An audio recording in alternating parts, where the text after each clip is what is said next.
Sheila's my friend. It's been an incredible experience these last few days here with the other IPFA, the awardees. It's an incredible honor to be here tonight, and it's also incredibly humbling. Thank you, Committee to Protect Journalists. This comes at a time when Rappler and I need your attention and your support. This is an existential moment for global power structures, turned upside down by technology. When journalists globally are under attack, when power structures are shifting. Our problems in the Philippines are partly caused by your problems here. American social media technology platforms, once empowering, now weaponized against journalists, activists, and citizens. Spreading lies across borders, and a president so much like ours, whose attacks against the press and women give permission to autocrats like ours to unleash the dark side of humanity and extend their already vast powers with impunity, especially in countries where institutions have crumbled.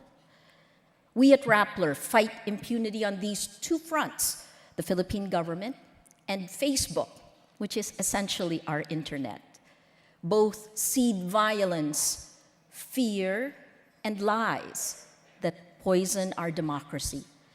Those lies on social media, seeded on social media, they form the basis of the government's legal cases against us.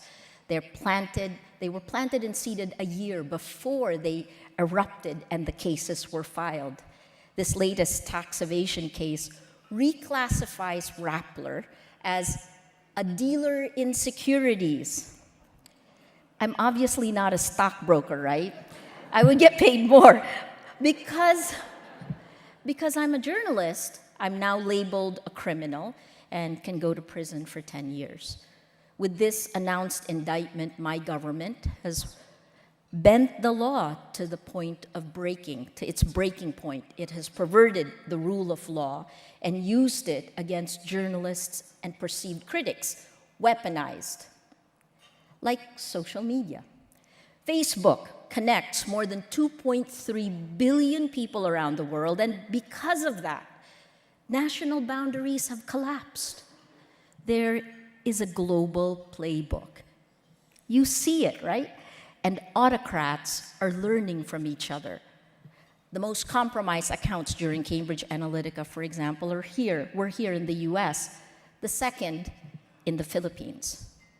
When President Trump called CNN and the New York Times fake news, a week later, President Duterte called Rappler fake news. When President Trump took away the accreditation of CNN's Jim Acosta, he was following what President Duterte did earlier this year to our reporter. Oh, he also banned me from the palace, even though I haven't reported from there during his administration. I want to share 6 lessons and appeals for action. 1, the time to fight for journalism, for our Constitution, the Philippines and yours, is now. You heard it from Kathleen. That's 1.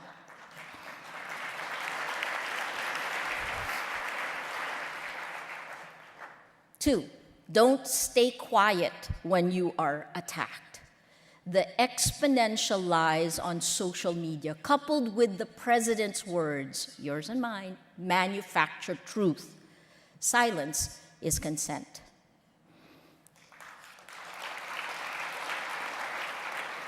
3, we need to continue reporting without fear or favor. And you heard these words here last year from my former colleague, Christiana Manpur.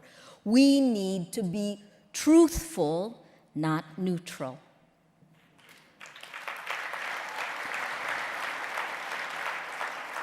4, we need to build global alliances because information is the currency of power, now manipulated by global players.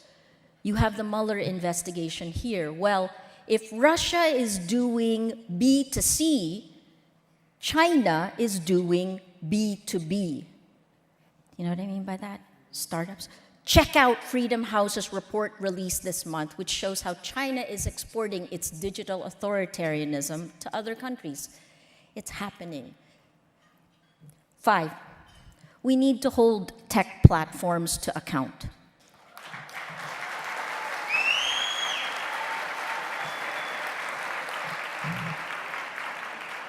They need to move away from just business growth. They are now the world's largest distributor of news. They've taken that power away from us.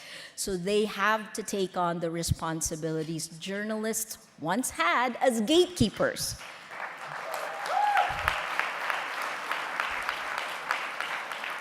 They cannot allow lies to spread. We cannot be torn apart, so we cannot agree on the facts. They need to protect the public interest and the public sphere where democracy happens. 6, finally, for multinational businesses and investors, and I see many tables here, I'm being attacked not just as a journalist, but as the founder of a company that successfully and legally raised money to make an idea a reality. Let my government know that you do not agree with its draconian measures and the signal it sends to investors that the Philippines is not ready for innovation or investment.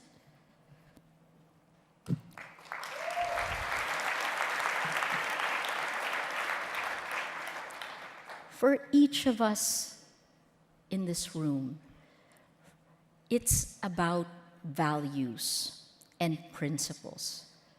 Our mission as journalists, it's very clear.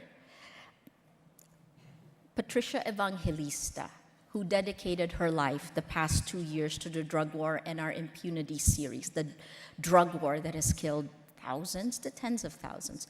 She's here. I want to ask her to stand up. Patricia, please stand up.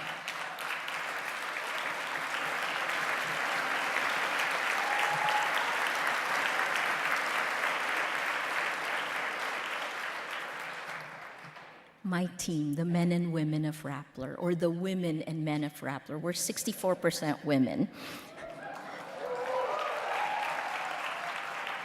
There are 2 groups that are making our hashtag trend. It is CPJ and Rappler in the Philippines. You're being live streamed there. They're watching this, the Gwen Eiffel Award is really yours because our team has learned to live with these attacks and they show up.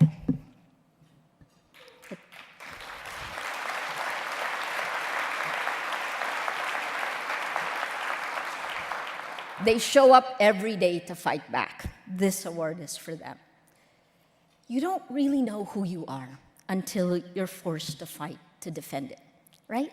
Until you're forced to fight. Then every battle you win or lose, every compromise you choose to make or to walk away from, all these struggles define the values you live by. And ultimately, who you are. We at Rappler decided that when we look back at this moment a decade from now, we will have done everything we could. We did not duck. We did not hide. We are Rappler, and we will hold the line.